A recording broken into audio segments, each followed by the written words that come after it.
Bienvenidos una vez más a Un Día con Ángel aquí en Excelsior TV.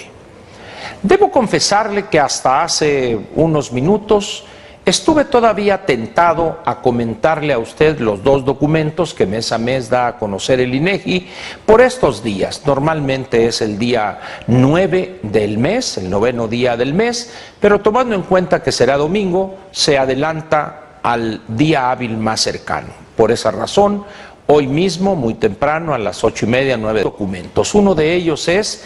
Índice Nacional de Precios al Consumidor y el otro Índice Nacional de Precios al Productor. Con estos documentos, el INEGI pone a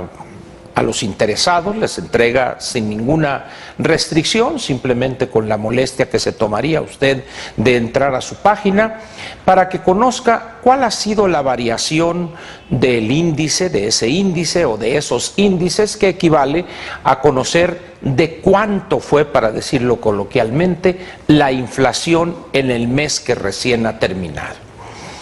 Estuve tentado pues a hablarle de esos dos documentos, pero me dije en viernes, ¿para qué echarle sal a la herida con todas las malas noticias económicas que hemos recibido esta semana? Entonces dije, mejor eso voy a dejarlo para el lunes, tomando en cuenta que si los lunes ni las gallinas ponen, pues empezaremos con los datos de la inflación de enero, tanto del consumidor como el productor, y entonces ahí sí nos arrancaremos en la semana, esperando que venga menos mal que esta que recién termina. Y vamos a hablar hoy de un tema, o le voy a comentar acerca de un tema que hace una semana exactamente ilusionó a muchos ingenuos. La marcha encabezada por Cuauhtémoc Cárdenas, y que aquella megamarcha quedó simple en una marchita,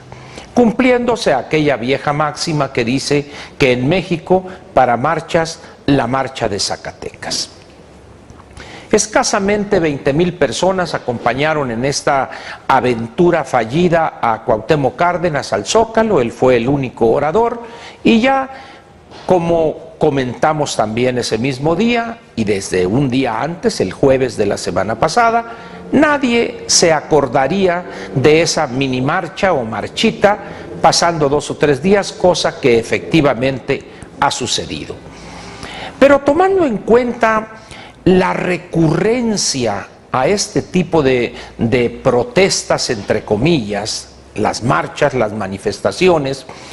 que hemos llegado no solo al grado del abuso, sino al grado de hacer que estas manifestaciones, que estas muestras de protesta política pierdan prácticamente todo sentido y, por supuesto, toda la efectividad que hace decenios efectivamente tuvieron en México. Yo no sé qué edad tiene usted que me está viendo en este momento, pero vamos a suponer que usted estuviera rondando 45, 50 años, es decir, que usted haya nacido a principios de los años 60. Es probable que haya visto usted o participado incluso en algunas de las manifestaciones todavía de los años 70 que tuvieron alguna efectividad. Recuerde usted que todavía en esos años, primero la presidencia del presidente Echeverría y luego la del presidente López Portillo, México todavía era un país con más rasgos de autoritarismo de los que hoy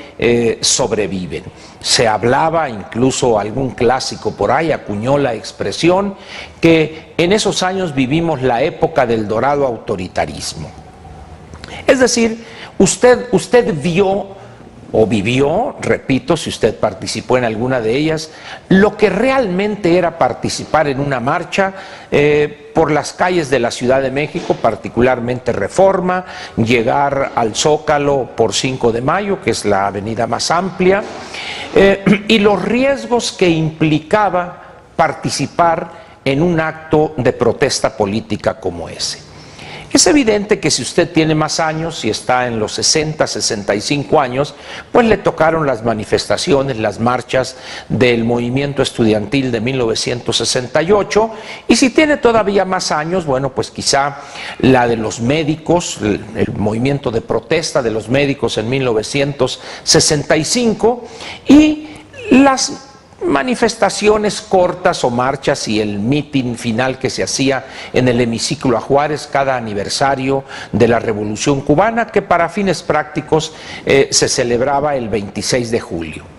Ya no me voy más atrás, porque entonces pues estaremos hablando de personas que tengan ahorita quizá un poco más de 80 años en aquellas manifestaciones del movimiento ferrocarrilero, el que encabezó Demetrio Vallejo y Valentín Campa, el movimiento de los maestros, donde el dirigente magisterial Otón Salazar era el que lo encabezaba, o uno de sus dirigentes más visibles, y así sucesivamente.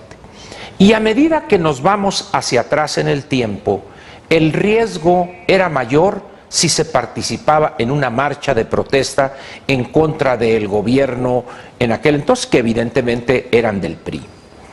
Pero a medida que nos vamos acercando a la época actual, ya decía que esos movimientos habían perdido su eficacia, su utilidad, pero también el nivel de riesgo había llevadose prácticamente a niveles de cero o muy cercanos a cero. Porque además el riesgo no ha desaparecido, pero no proviene ni de los granaderos, ni de las policías, ni de agentes vestidos de civil, sino de los mismos marchantes en el sentido que marchan, los punquetos, darquetos, anarquetos o lo que usted guste. Bien, ¿a qué viene todo esto? Y con la introducción que hice de la marchita que encabezó Cuauhtémoc Cárdenas. Estos personajes, incluido Cuauhtémoc Cárdenas, Andrés Manuel López, Manuel Camacho, Marcelo Ebrard y todo Porfirio Muñoz Ledo, todos estos expriistas que se dicen sedicentes de izquierda y que encabezan marchas, valdría la pena que alguna vez algún reportero acucioso les preguntare dónde estaban ellos, particularmente Muñoz Ledo, por ejemplo, y Cuauhtémoc Cárdenas, en aquellas marchas en 1968, y va a ser interesante ver o conocer, si usted lo desconoce, dónde estaban ellos. Uno de ellos, o los dos, loando a Gustavo Díaz Ordaz, el presidente en turno, refugiados ambos en los espacios seguros del priismo, uno no recuerdo si en el Instituto Mexicano del Seguro Social, el otro en alguna dependencia burocrática relacionada con el desarrollo en Michoacán, donde su señor padre, el general, presidía alguna comisión, etcétera.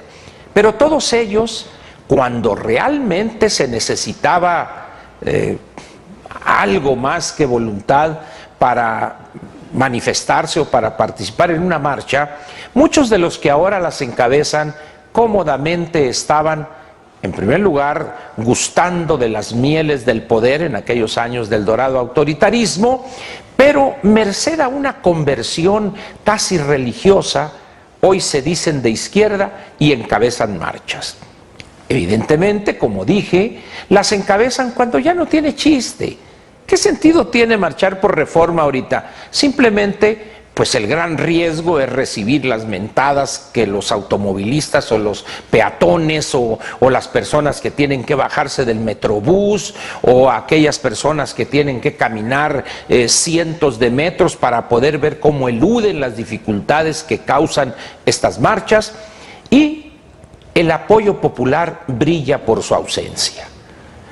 En una ciudad de 8 o 9 millones de habitantes y una zona metropolitana de 23, 25 millones, que pongan en la calle a 20,000 personas, de los cuales, de esas 20,000, unos son ya casi profesionales del marxismo-leninismo, los del ESME, los Panchos Villa, los del Estunam, etcétera, pues prácticamente van solos ellos ahí. La marcha, como instrumento de protesta política, juega un papel importante en los momentos políticamente adecuados. Al paso del tiempo, sobre todo cuando cambia el carácter del gobierno o cuando cambian las condiciones políticas en una sociedad, cuando dejan de ser en verdad un instrumento de protesta y se convierten casi en un acto burocrático, en ese momento la prudencia política y la sabiduría política aconsejan buscar otros métodos de lucha. Y cuando digo métodos de lucha no me refiero a lucha armada o a cuestiones fuera de la legalidad, no. Si un país como el nuestro, que hace 50 años o hace 40 y tantos años, a principios de los años 70, el Partido Comunista no estaba permitido que funcionara legalmente, o al menos pues había un cierto acomodo ahí donde todo el mundo sabía dónde se reunían, sus oficinas aquí en la colonia Roma, etcétera, pero en términos de la ley, de la formalidad legal, el Partido Comunista estaba proscrito y otras organizaciones de izquierda también. Pero en el momento en que hay un cambio, atribúyalo usted al movimiento del 68 o a luchas diversas que encabezaron sectores amplios o pequeños de la sociedad mexicana. El hecho es que ya para principios de los años 80, las condiciones políticas frente a los movimientos de protesta, como las marchas, los plantones, había cambiado radicalmente la visión o la aceptación por parte del gobierno. De tal manera, pues, que ahorita hacer una marcha, pues, ¿qué sentido tiene? Usted puede parar el periférico junto con 5 amigos, pues realmente no tiene mucho sentido eso. El problema ahorita es las incomodidades y la conculcación de derechos que genera para el resto de los que tienen la mala suerte de estar por ahí donde pasa la marcha o para ir a su trabajo por esa ruta, etcétera, etcétera. Al final de cuentas llegamos a un punto que vale la pena comentar con usted para terminar este comentario. Hoy las marchas no son como instrumento de protesta política lo que fueron todavía hace 35 años, por poner un número, por poner una fecha. Sin embargo, aquellos que en los años 60 estaban viviendo una vida cómoda al amparo del poder autoritario que había en aquel entonces, hoy son los que se arrogan el título de hombres de izquierda, que defienden esto, defienden lo otro, y marchan haciendo horizonte con la mirada, encabezando a un grupo de demandantes de cosas rarísimas. Sin embargo, todavía hay ingenuos, ya menos, hay que decirlo, ya menos, que creen en la, vamos a decir, en la autenticidad de quienes hoy marchan, pero que ayer cómodamente disfrutaban en oficinas encumbradas de las mieles del poder. Allá usted si les cree a estos, pero le digo para terminar, hoy las marchas como instrumento de protesta política no tienen la menor eficacia. Te invitamos a seguir cuestionando la información con los siguientes videos.